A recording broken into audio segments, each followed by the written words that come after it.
નમસ્કાર વિદ્યાર્થી મિત્રો, ફરી અહીં પરેશ પુરોહિત યુટ્યુબ ચેનલમાં આપ સર્વે મિત્રોનું હાર્દિક સ્વાગત છે. આપણે જે દ્રાવણનું ચેપ્ટર ભણી રહ્યા છીએ તેના ઘણા બધા કન્સેપ્ટ આપણે ચેપ્ટરના બધા જ કન્સેપ્ટ પૂરા થઈ ચૂક્યા છે. લાસ્ટ લેક્ચરમાં પણ આપણે પોઈન્ટ ઓફ અવયવ આ વિશે ચર્ચા કરી, સુયોજનસ વિયોજનસ વિશે ડિસ્કસ કરેલું છે ડિટેલ્સમાં. હવે કેટલાક સ્વાધ્યાયના એક્સરસાઇઝના જે ક્વેશ્ચન છે એ એક્સરસાઇઝના ક્વેશ્ચન ડિસ્કસ કરીએ. તો આપણી પાસે એક એક્સરસાઇઝનો એક્ઝામ્પલ છે, એક્ઝામ્પલ નંબર 2.22. તો 22મા નંબરનો જે એક્ઝામ્પલ છે એ એક્ઝામ્પલ કંઈક આ પ્રમાણે છે કે 300 કેલ્વિન તાપમાને 36 ગ્રામ ગ્લુકોઝ ધરાવતા દ્રાવણનું અભિસરણ દબાણ 4.98 બાર આપેલું છે. એનો મતલબ કે આપણી પાસે એક દ્રાવણ છે ગ્લુકોઝનું, એમાં ગ્લુકોઝનું વજન આપણી પાસે 36 ગ્રામ છે અને એ દ્રાવણ 300 કેલ્વિન તાપમાને રાખેલું છે, તો એનું દબાણ છે 4.98 બાર.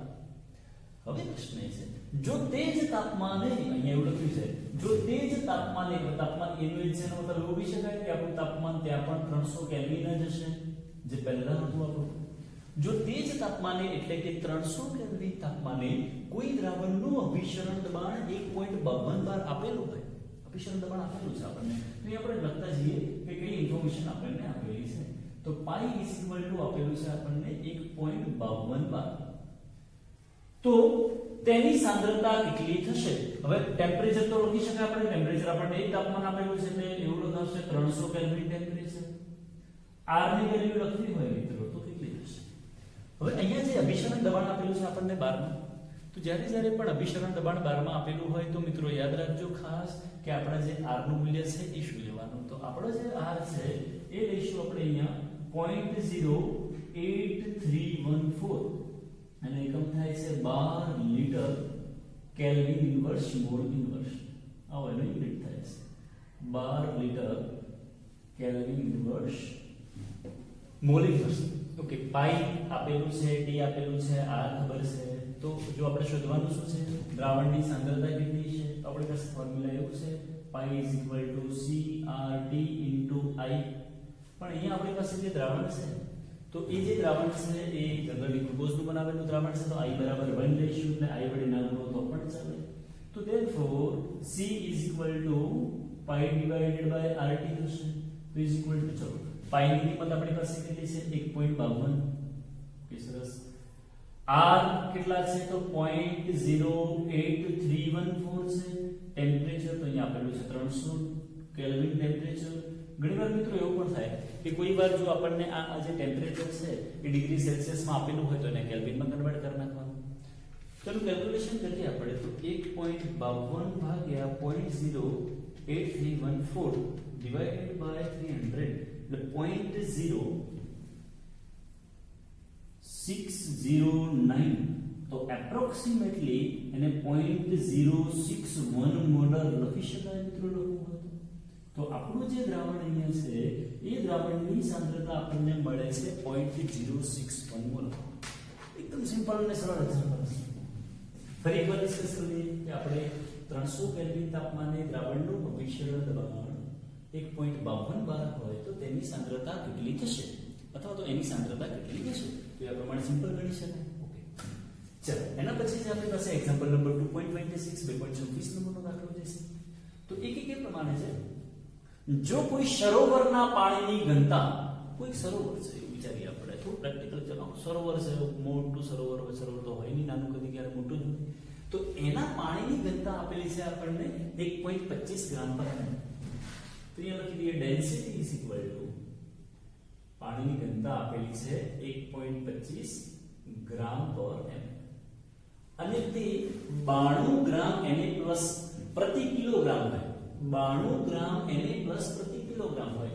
એનો મતલબ કે જે આપણો દ્રવ્ય છે W2 એનું વજન છે 92 ગ્રામ અને પ્રતિ કિલોગ્રામ પાણી એનો મતલબ કે W1 જે છે એ આપણો છે 1 કિલોગ્રામ, અથવા તો એવું પણ કહી શકાય 1000 ગ્રામ પણ કહી શકાય. કેવું હોય 1 કિલોગ્રામ પણ કહી શકો અથવા 1000 ગ્રામ પણ કહી શકો. તો 92 ગ્રામ Na+ પ્રતિ કિલોગ્રામ પાણી ધરાવતું હોય તો સરોવરના પાણીમાં, એ સરોવરમાં જે પાણી છે એમાં Na+ આયનની મોલાલિટી શોધો. સ્મોલ m શોધો. મોલાલિટી શોધવાનો મતલબ શું થાય? સ્મોલ m શોધો. तो मित्रों जनरली આપણે જો મોલાલિટીનો ફોર્મ્યુલા લખીએ તો મોલાલિટી બરાબર એવું લઈ શકીએ કે દ્રવ્યના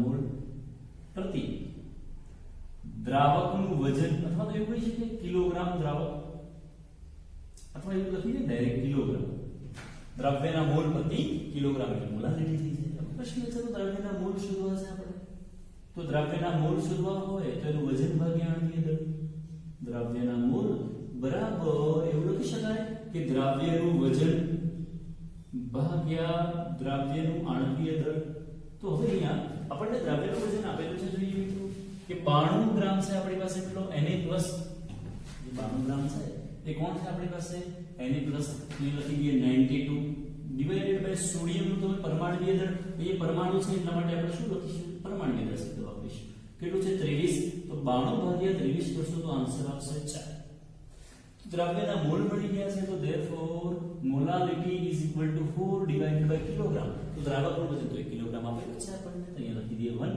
તો therefore m is equal to 4 molar દ્રાવણ આપણને અહીંયા મળે છે સિમ્પલ છે પણ એક્ઝામ્પલ એકદમ સિમ્પલ અને સરળ છે એકમાં પાઈ બરાબર CRT પરથી શું શોધ્યું છે અને બીજામાં દ્રાવણની મોલાલિટી શોધી છે ફટાફટ નોટ ડાઉન કરી લઈશું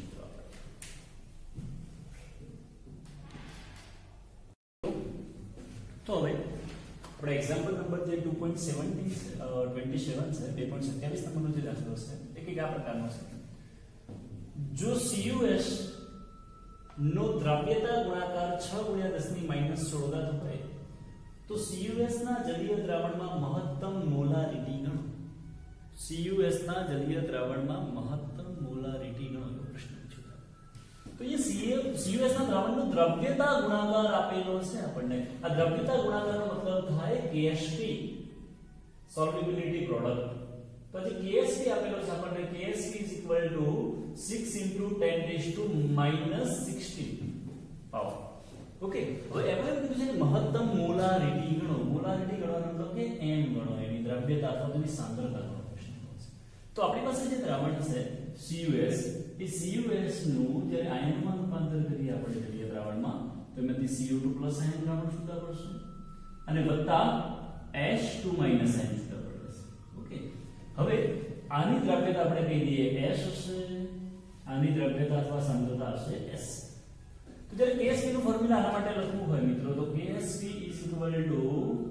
નિપજોની સાંદ્રતાનો એટલે કે CO2+ આયનની સાંદ્રતા into H2- આયનની સાંદ્રતાનો ગુણાકાર ઓકે તો therefore અહીંયા લખી શકાય KSP નું વેલ્યુ છે આપણી પાસે 6 × 10⁻16 is equal to CO2+ આયનની સાંદ્રતા કેટલી છે S ગુણ્યા આની સાંદ્રતા કેટલી S તો S² થશે તો therefore S² is equal to અથવા લખી શકાય S is equal to direct લખી દઈએ √6 × 10⁻16 is equal to જો નો અંડર રૂટ કરવામાં આવે 10⁻16 નો રૂટ કરશો તમે તો 10⁻8 થાય અને 6 નો જ્યારે રૂટ કરો છો તો 2.45 થાય તો 2.45 into 10⁻8 મોલર આ શું મળી ગયું આપણને દ્રવ્યતા અથવા તો સાંદ્રતા મળી ગઈ જે દ્રાવણ છે એ દ્રાવણની મોલારિટી અથવા તો સાંદ્રતા કેટલી મળી આપણને 2.45 × 10⁻8 એકદમ સિમ્પલ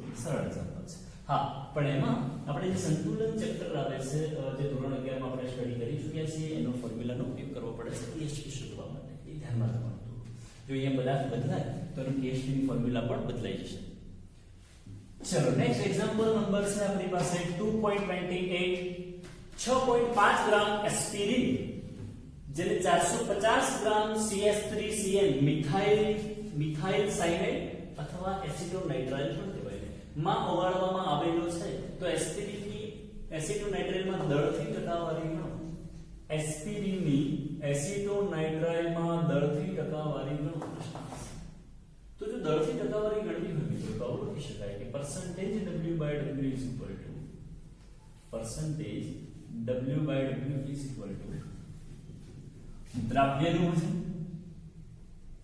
શું લખાશે મિત્રો દ્રવ્યનું વજન બ્રેકેટમાં લખી દઈએ આપણે ગ્રામમાં ડિવાઇડેડ બાય દ્રાવણનું વજન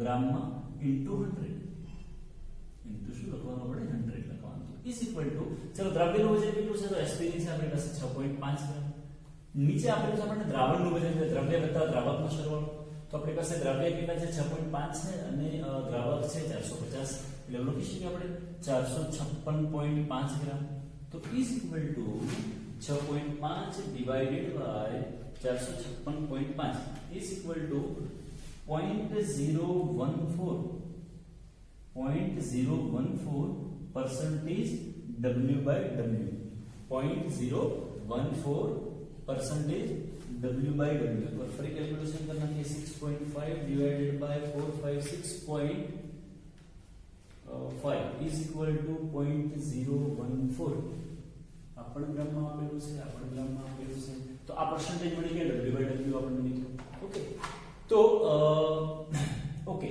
હવે આ જે પણ આ ફોર્મ્યુલાને આપણે 100 વડે ગુણવાના બાકી રહીએ ઓકે તો એને જે 100 વડે ગુણીશું પરસેન્ટેજ છે એટલા માટે તો ઇન્ટુ 100 કરીએ તો ઇઝ ઇક્વલ ટુ આવશે 14 એક્ઝેક્ટ લેવું હોય આપણે તો 6.5 divided by 456.5 is equal two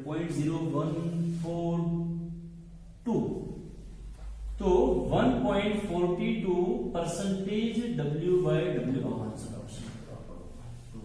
percentage W by W is equal to 1.42 percentage W by W ये नंबर रखવાનું 100 વડે મલ્ટીપ્લાય કરવાના છે આ ભૂલવાનું નહીં આપણે એકદમ સિમ્પલ સરળ એક્ઝામ્પલ છે ફોર્મ્યુલા યુઝ કરવાનો એ પદાર્થ આપણે છે ને મિત્રો એસપી તો આમ તો જનરલી જ્યારે આપણે ઓર્ગેનિક નો અભ્યાસ કરીશું ત્યારે એક ચેપ્ટર છે આપણી પાસે આલ્કોહોલ ફિનોલ અને ઇથર તો એમાં જે ફિનોલિક કમ્પાઉન્ડ્સ આપણે ભણીશું ત્યાં એસ્પિરિન નો અભ્યાસ આવશે આપણી પાસે તો જનરલી એસ્પિરિન ની જે ફોર્મ્યુલા છે કેટલા પ્રકારે આવે છે આપણી પાસે જે બેન્ઝીન હોય એની પર અહીંયા OH અને અહીંયા એક COOH સમૂહ લગાડો તો જ્યારે બેન્ઝીન રિંગ પર OH અને COOH સમૂહ બંને લાગે છે તો આવા સંયોજનને કહેવાય સેલિસિલિક એસિડ મિત્રો યાદ રાખજો ઇમ્પોર્ટન્ટ છે કામનું છે તો એને કહેવાશે સેલિસિલિક એસિડ પણ એમાંથી એસ્પિરિન કઈ રીતે બને તો જ્યારે એમાંથી એસ્પિરિનના ફોર્મ્યુલાની ચર્ચા કરવાની થાય તો એસ્પિરિનનું ફોર્મ્યુલા કંઈક આ પ્રકારે છે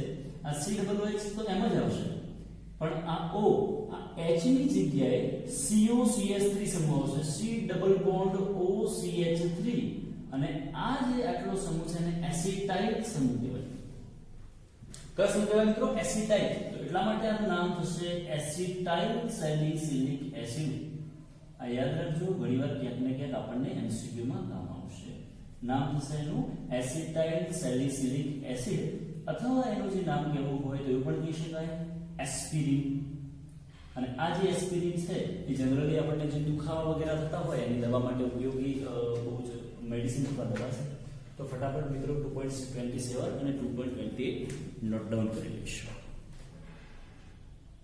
તો મિત્રો નેક્સ્ટ એક્ઝામ્પલ છે આપણો 2.29 નંબરનો અને એક એક્ઝામ્પલ આ પ્રકારે છે કે નેલોરફિન મોર્ફિનને સમાન છે અહીંયા જે નેલોરફિન પદાર્થ આપેલો છે એ મોર્ફિનને સમાન છે અને એવું લખ્યું છે કે એનું આણ્વિક સૂત્ર C19H21NO3 આપેલું છે આ કોનું છે નેલોરફિન જે નિદ્રા પ્રેરકનો ઉપયોગ કરનારમાંથી તેના લક્ષણો દૂર કરવા માટે વપરાય છે એનો ઉપયોગ આપેલો છે એનાથી આપણને લાંબો અત્યારે મતલબ નથી સામાન્ય રીતે અપાતા નેલોરફિનનો ડોઝ 1.5 મિલીગ્રામ છે મતલબ જે નેલોરફિન જનરલી પેશન્ટ અથવા દર્દીને જે નેલોરફિન આપવામાં આવે છે એ નેલોરફિનનો જે ડોઝ છે એની જે માત્રા છે એ 1.5 મિલીગ્રામ જેટલી આપેલી છે એટલે એવું કહી શકાય કે નેલોરફિનનું જે વજન છે તો નેલોરફિનનું વજન બરાબર એટલે કે W2 1.5 મિલીગ્રામ છે અથવા તો એવું પણ લખી શકાય 1.5 into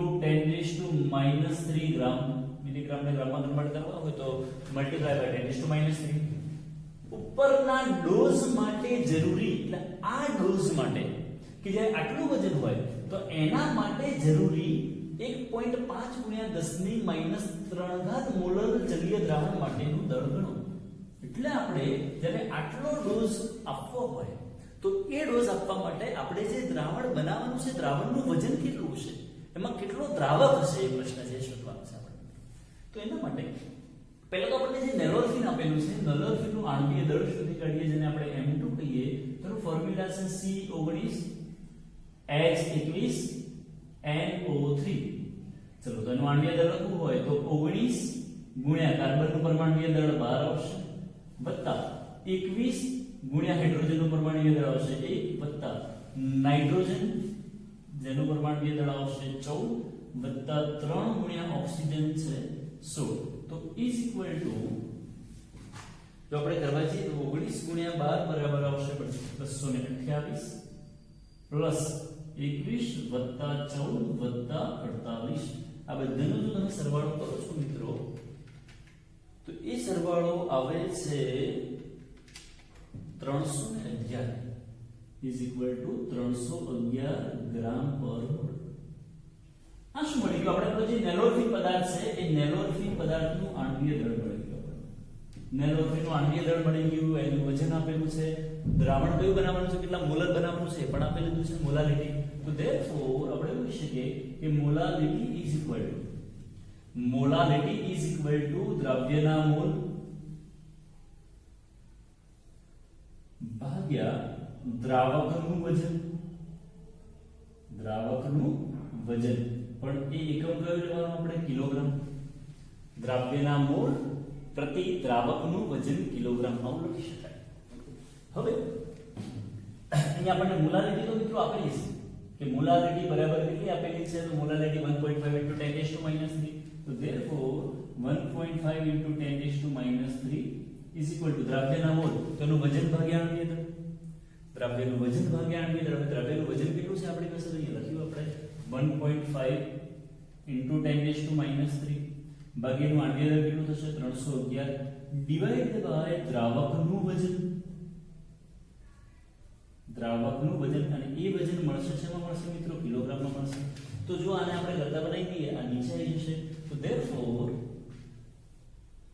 અહીંયા લખી શકાય કે દ્રાવકનું વજન બરાબર દ્રાવકનું વજન કિલોગ્રામમાં ઇઝ ઇક્વલ ટુ 1.5 ગુણ્યા 10⁻³ ડિવાઇડેડ બાય 311 ગુણ્યા 1.5 × 10⁻³ cancel 1/311.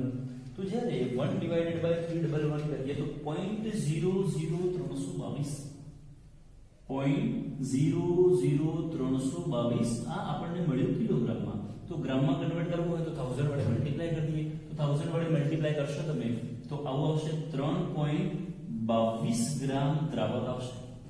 તો મિત્રો આ જે મળ્યો છે આપણને દ્રાવક મળ્યો છે. શું મળ્યો છે આપણને? દ્રાવક. હવે હકીકતમાં આપણને પૂછ્યું શું છે કે જલીય દ્રાવણ માટેનું દળ શોધો. તો જો દ્રાવણનું દળ શોધવાનું થાય તો દ્રાવણનું વજન બરાબર એવું લખી શકાય કે દ્રાવણનું વજન બરાબર દ્રવ્યનું વજન વત્તા દ્રાવકનું વજન એવું પણ લખી શકાય.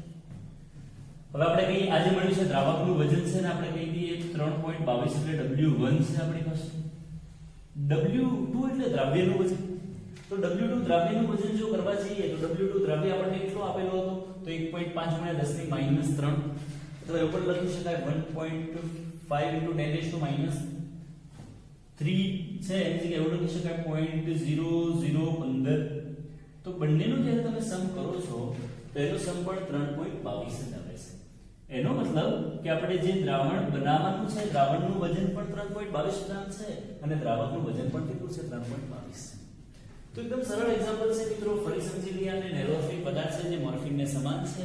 એનું દળ આપેલો છે, એનો ડોઝ આપેલો છે અને એ ડોઝ જે આપેલો છે એના માટે આપણે દ્રાવકનું વજન કેટલું જોઈશે જે આ મોલાલિટી માટે શોધવાનું છે. એકદમ સિમ્પલ એક્ઝામ્પલ. એના કરતા પણ નેક્સ્ટ એક્ઝામ્પલ છે એકદમ સરળ અને સિમ્પલ છે. Example number 2.30 250 ml 0.15 molar benzoic એસિડનું મિથેનોલમાં દ્રાવણ બનાવવા માટેનો જથ્થો એટલે કે વજન ગણો.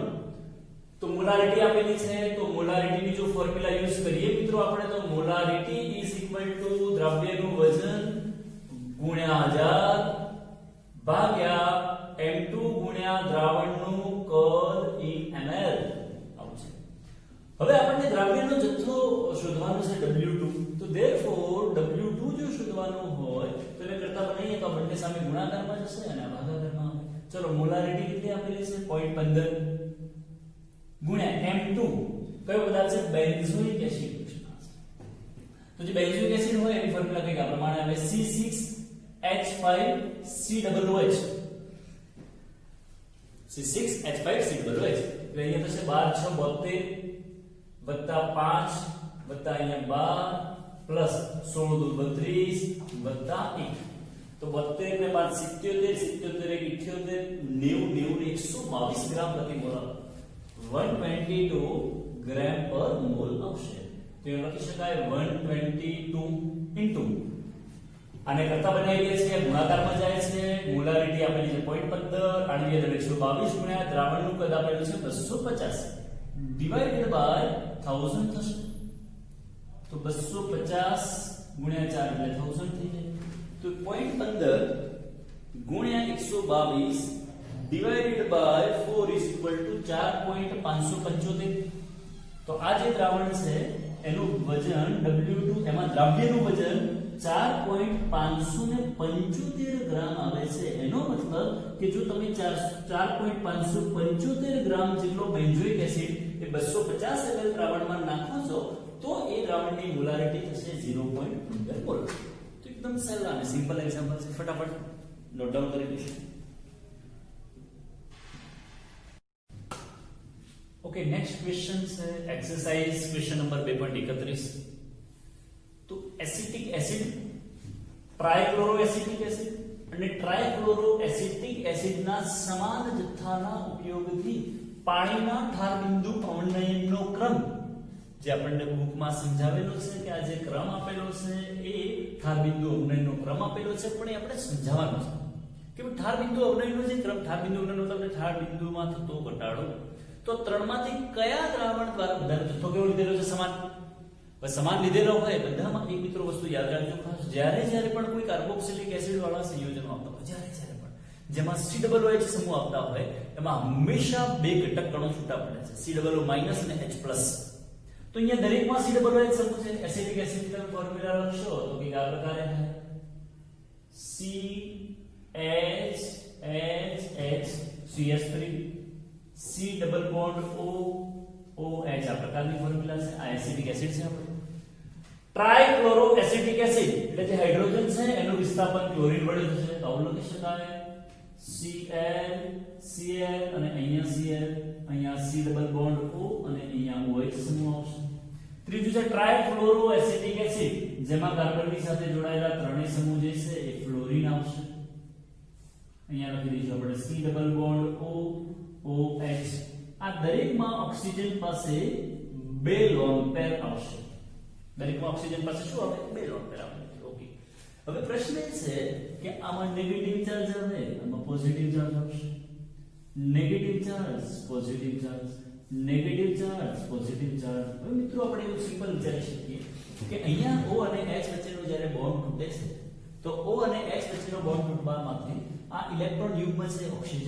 તરફ આકર્ષે આનું ઇલેક્ટ્રોન યુગ્મ ઓક્સિજન તરફ આકર્ષાય આનું ઇલેક્ટ્રોન યુગ્મ પણ ઓક્સિજન તરફ આકર્ષાય તો જો ઇલેક્ટ્રોન યુગ્મ ઓક્સિજન તરફ આકર્ષાતો હોય તો H+ દ્રાવણમાં મુક્ત થાય અને જેટલો વધારે દ્રાવણમાં H+ આયન મુક્ત થશે એટલી એસિડિકતા પ્રમાણમાં વધારે જેટલો દ્રાવણમાં H+ વધારે પ્રમાણમાં મુક્ત થાય એટલી એ દ્રાવણની એસિડિકતા પ્રમાણમાં વધારે અથવા સિમ્પલ આપણે જે ફંડા આપણો જે બેઝિક્સ કન્સેપ્ટ છે એની ચર્ચા કરીએ કે જેટલા આયનો વધારે છૂટા પડશે જેટલા ઘટકો વધારે છૂટા પડશે એટલો સંખ્યાત્મક ગુણધર્મ વધારે હશે એટલો ઠાર બિંદુમાં થતો ઘટાડો વધારે હશે તો આપણે એવું વિચારીએ કે ત્રણેયમાં બે જ ઘટકો તો છૂટા પડે છે પણ એની સાથે અહીંયા હાઇડ્રોજન જોડાયેલા છે અહીંયા ક્લોરીન જોડાયેલા છે અહીંયા ફ્લોરીન છે આ જે ક્લોરીન છે એ માઈનસ આઈ અક્ષર દર્શાવે છે જે આપણે ઓર્ગેનિકમાં એની ચર્ચા કરેલી છે ઓલરેડી ધોરણ 11 માં નેગેટિવ ઇન્ડક્ટિવ ઇફેક્ટ ઋણ આઈ અક્ષર અહીંયા ફ્લોરીન છે એ પણ માઈનસ આઈ અક્ષર દર્શાવે છે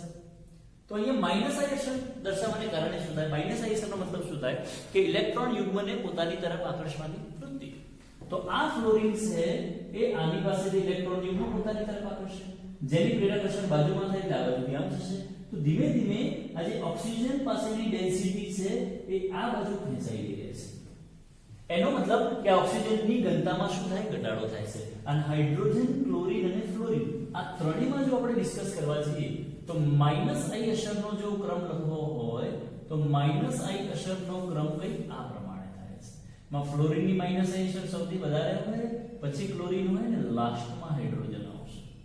ઓકે, તો ફ્લોરીનની માઇનસાઇઝેશનની માત્રા એ બાકી પેલા ક્લોરીન અને હાઇડ્રોજન કરતા પ્રમાણમાં વધારે છે. એનો મતલબ એવો કહેવાય કે આમાં આ ઓક્સિજનની જે ઘનતા છે એ આ ત્રણેયમાં સૌથી ઓછી છે.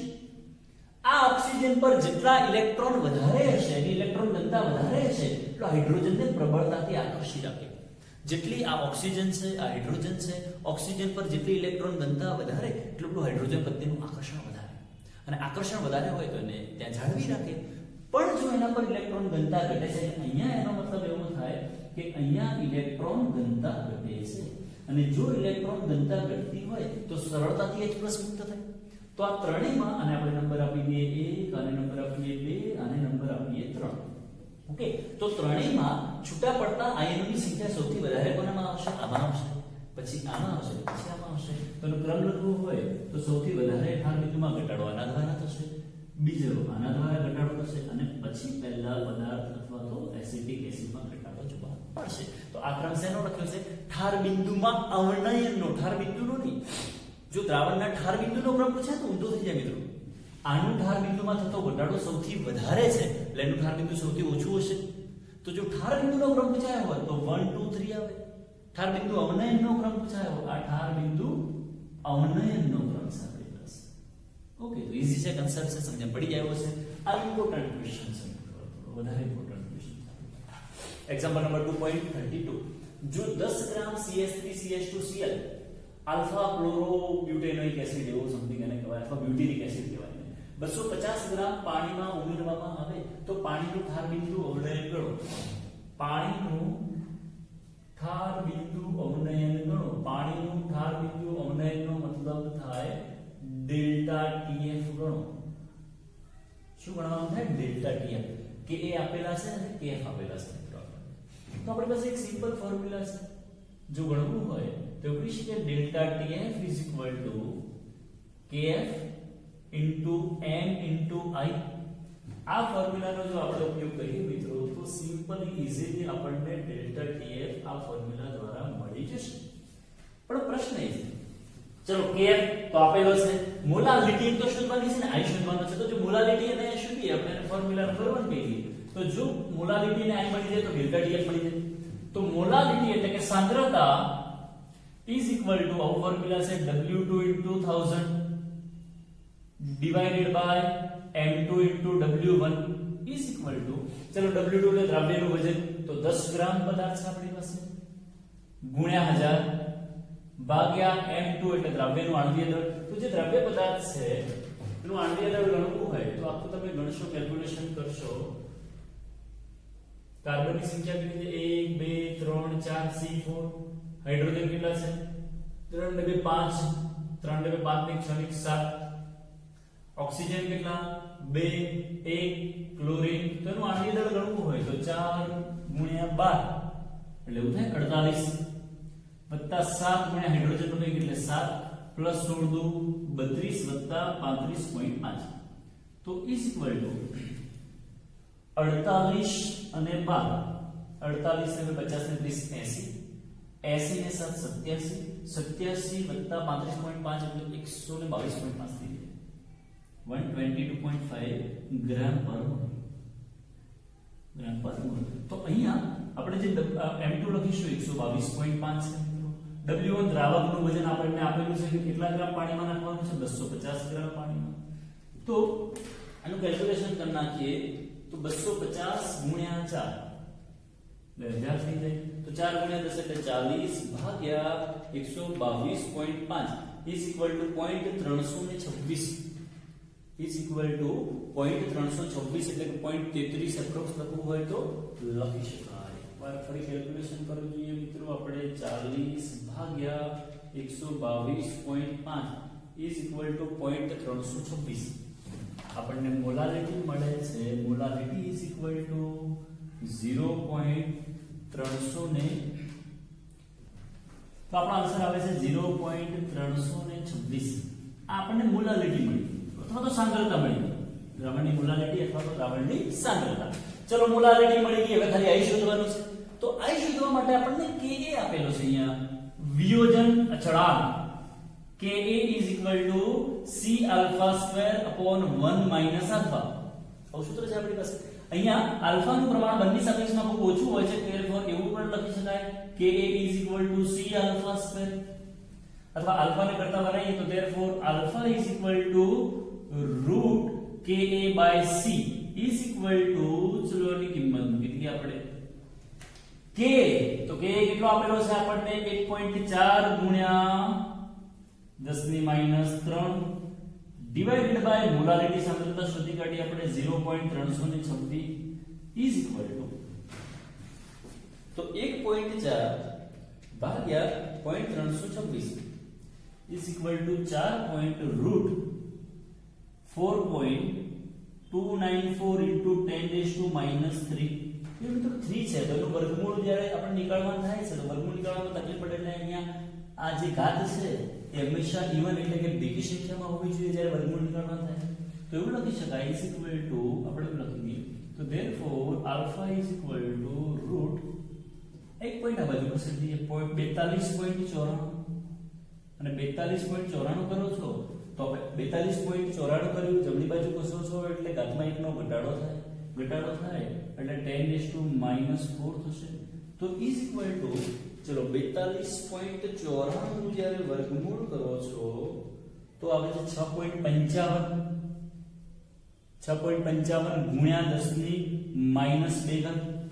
આલ્ફા બરાબર આવે છે 6.55 ગુણ્યા 10⁻², અથવા તો એવું પણ લખી શકાય 0.0655. શું લખી શકાય 0.0655. આ શું મળી ગયું આપણને આલ્ફા. ચલો આપણે આલ્ફા શોધવો એટલા માટે છે કે આઈ શોધવાનું છે. તો આપણે મિત્રો વિયોજન અસ્ત્રી ફોર્મ્યુલા ભણી ગયેલા છીએ.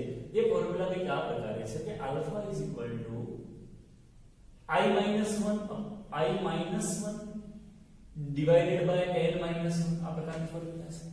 ઓકે, હવે આલ્ફા મળી ગયો આપણને એટલો 0.0655 is equal to i minus 1 divided by n. n કેટલા તો છૂટા પડતા આયનોની સંખ્યા. તો જનરલી જ્યારે પણ કાર્બોક્સિલિક એસિડ વાળા કોઈ સમૂહ હોય તો એમાં છૂટા પડતા આયનોની સંખ્યા 2 હોય. ઓકે, તો therefore 2 minus 1 એટલે 1 થઈ જશે. અહીંયા ગુણાકારમાં લઈ તો કોઈ ફરક પડવાનો નથી. i ને કરતા બનાવો -1 આ બાજુ જાય તો 1 પ્લસ થઈ જશે. તો i બરાબર 1.0655 આપણો આન્સર આવે છે. આ શું મળી ગયું આપણને? i મળી ગયો છે, મોલાલિટી મળી ગઈ છે મિત્રો. kf ખબર છે તો ડેલ્ટા tf મળી જાય ને મળી જાય. તો therefore delta tf is equal to kf into m into i માં બધી કિંમત મૂકી દઈએ. ચલો kf છે 1.86, મોલાલિટી આપણે શોધી છે 0.32 અથવા તો 0.326 ગુણ્યા i કેટલો મળ્યો 1.0655 is equal to